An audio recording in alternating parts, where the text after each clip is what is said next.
또 일곱 대접을 가진 일곱 천사 중 하나가 와서 내게 말하여 이르되 이리로 오라. 많은 물 위에 앉은 큰 음녀가 받을 심판을 내게 보이리니라. 땅의 임금들도 그와 더불어 음행하였고 땅에 사는 자들도 그 음행의 포도주에 취하였다 하고 곧 성령으로 나를 데리고 광야로 가니라. 내가 보니 여자가 붉은빛 짐승을 탔는데 그 짐승의 몸에 하나님을 모독하는 이름들이 가득하고 일곱 머리와 열 뿔이 있으며 그 여자는 자주빛과 붉은빛 옷을 입고 금과 보석과 진주로 꾸미고 손에 금잔을 가졌는데 가증한 물건과 그의 음행에 더러운 것들이 가득하더라. 그의 이마에 이름이 기록되었으니 비밀이라 큰 바벨론이라 땅의 음녀들과 가증한 것들의 엄이라 하였더라.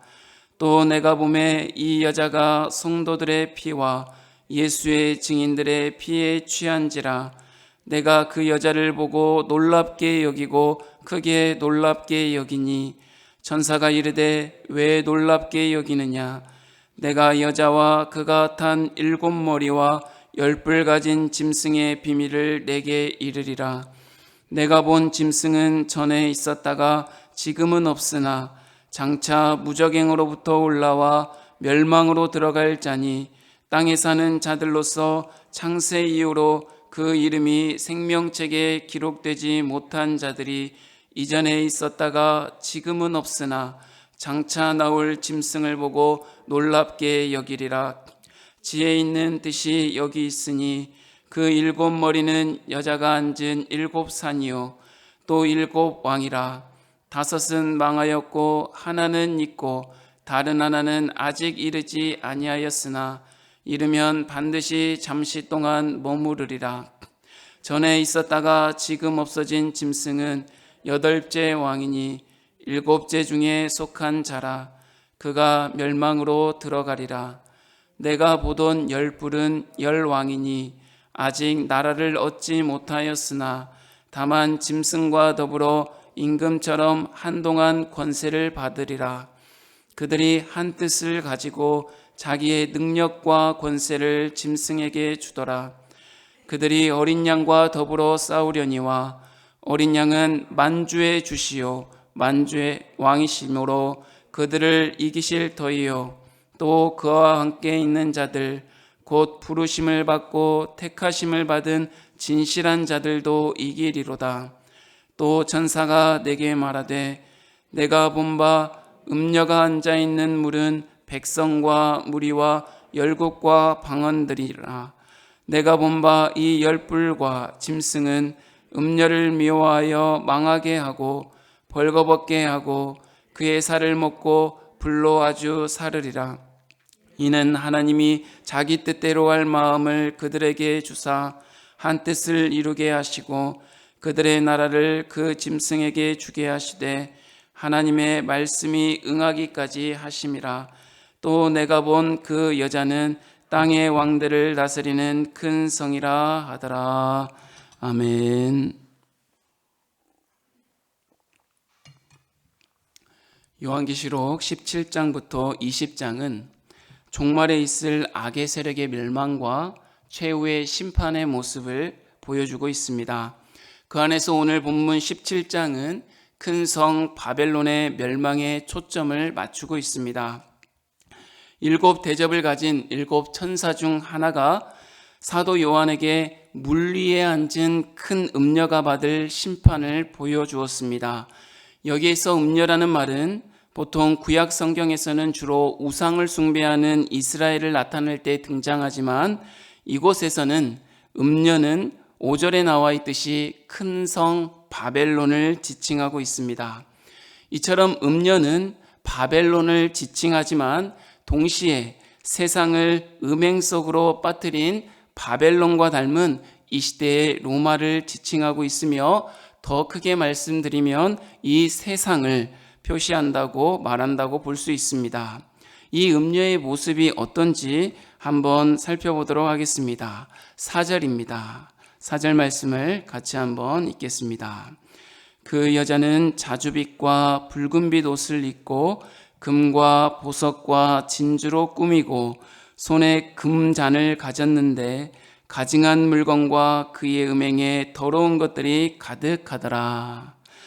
음녀는 부와 사치와 권력의 표상인 붉은 빛과 자주빛 옷을 입고 있으며 금과 보석과 진주로 꾸미고 손에 금잔을 들고 있었습니다. 이 금잔에는 하나님이 싫어하는 가증한 것들과 음행의 더러운 것들로 가득 차 있었습니다. 이 음녀가 부와 사치와 권력을 통하여 많은 물 위, 곧 세상 위에 앉아서 세상을 다스리고 통치하며 영향력을 미치고 있다는 말씀입니다. 이 큰 음녀가 이 세상에 미치는 이 영향력을 통하여서 세상의 모든 백성들과 왕들 또한 음녀의 그러한 삶을 닮아서 음행에 취하는, 포도주에 취하는 삶을 살아가고 있다고 보여주고 있습니다.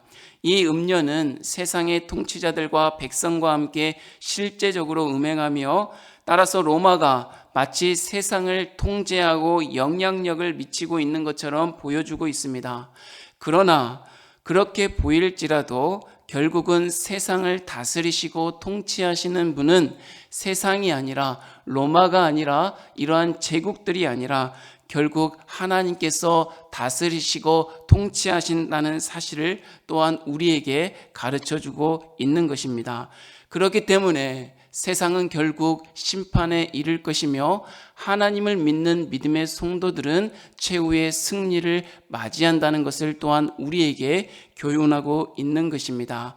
세상은 최후 심판에 이르겠지만 하나님을 믿는, 예수 그리스도를 믿는 성도들은 최후의 승리를 얻는다는 그 귀한 사실을 오늘 이 아침에 우리에게 전해주고 있는 것입니다. 이제 성령께서 요한을 광야로 이끌어 또 다른 것을 보여주고 있습니다. 그것은 붉은빛 짐승을 탄 여자였습니다. 이 여자는 1절에 기록하고 있는 큰 음녀입니다. 그리고 그 짐승에 대해서 하나님을 모독하는 이름이 가득하고 7머리와 10뿔이 있다고 말하고 있습니다.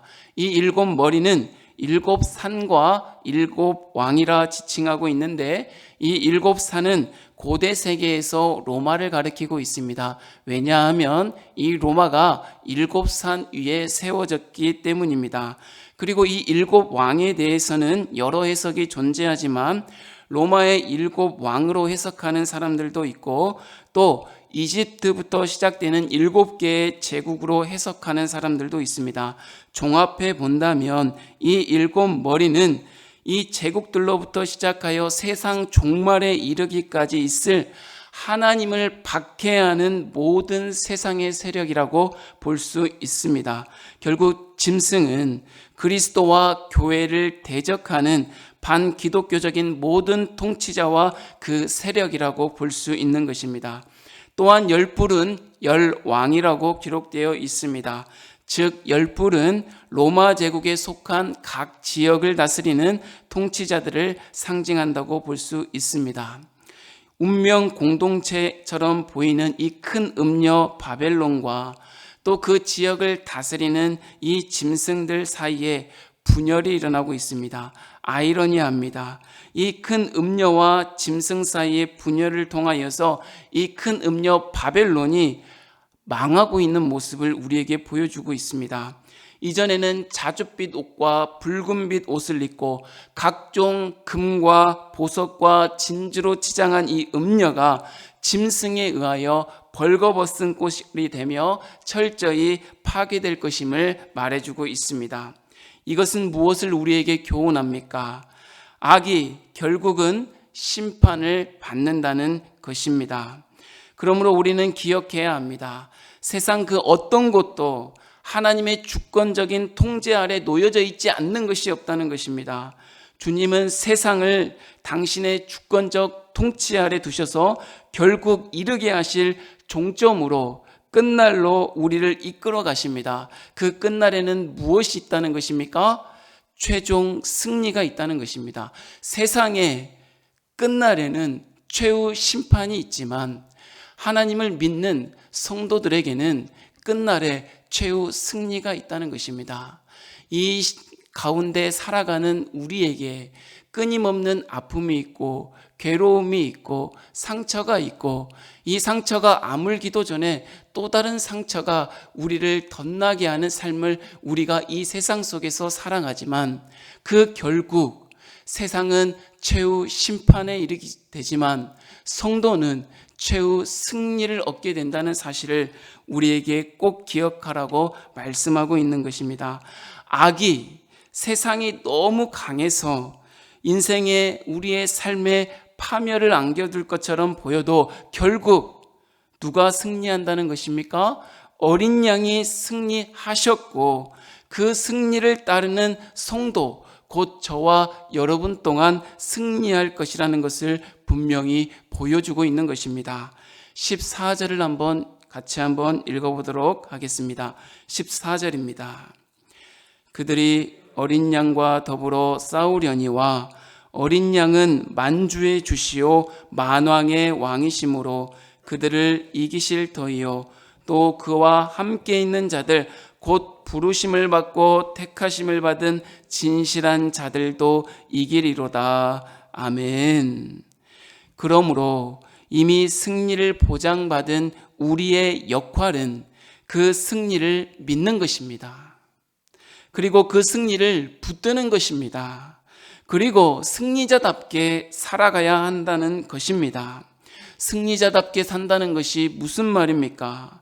하나님이 끔찍이 싫어하는 가증한 것들, 우상 숭배를 하며 살지 않겠다고 다짐하는 것입니다.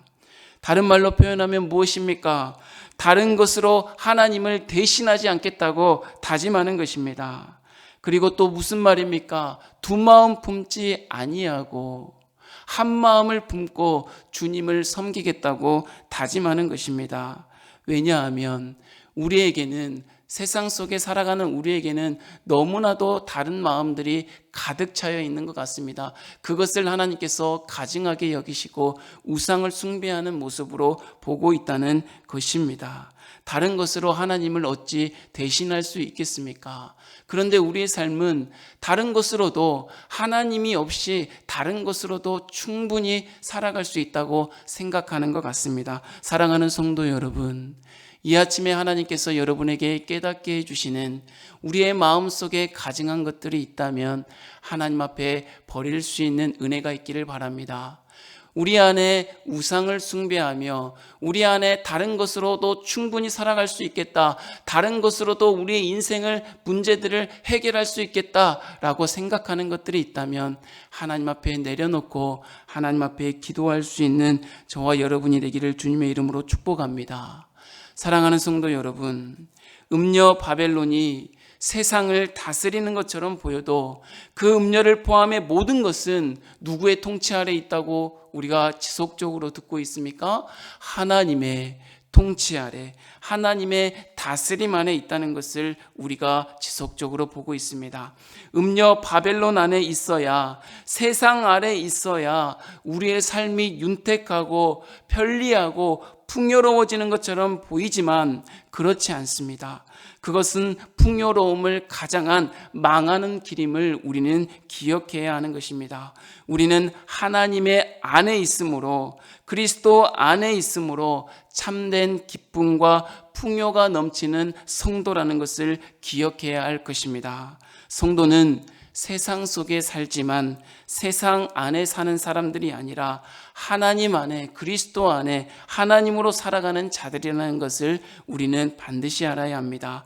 하나님의 통치 아래에서, 하나님의 다스림 아래에서 최후 승리를 누리는 자가 바로 성도요, 저와 여러분이라는 것입니다. 다시 한번 말씀드리지만 세상은 그 결국은 최후 심판을 맞이하지만 성도는, 저와 여러분은 예수 그리스도로 말미암아 최후 승리를 맞이하는 자라는 것을 기억하시고 승리자답게 살아갈 수 있는 저와 여러분이 됐으면 좋겠습니다.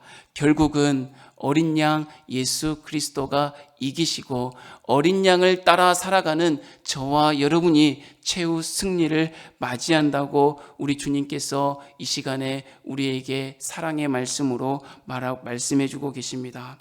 우리는 결국 예수님의 승리로 궁극적으로 승리를 보장받은 사람들입니다.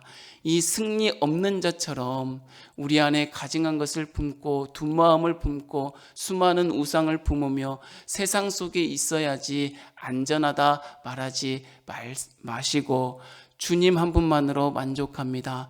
주님뿐입니다. 주님의 품 안으로 날마다 들어가 거하여 살아가는 저와 여러분 승리자가 되기를, 최후 승리자가 되기를 주님의 이름으로 축복합니다. 하나님 아버지 감사합니다. 오늘도 우리에게 말씀하여 주시니 감사합니다.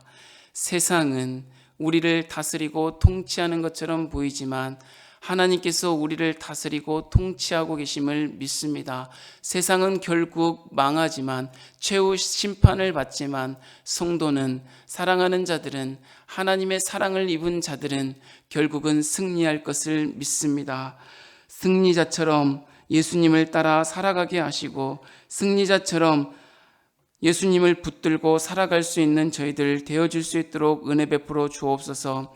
이 아침에 생각나게 하시는 가증한 것들을 버리게 하시고 두 마음을 품은 것들을 버리게 하시고 세상 진영노를 버리고 하나님의 진리에 따라 살아가는 승리자들 다 되어줄 수 있도록 은혜 베풀어 주시옵소서. 예수님의 이름으로 기도하옵나이다. 아멘.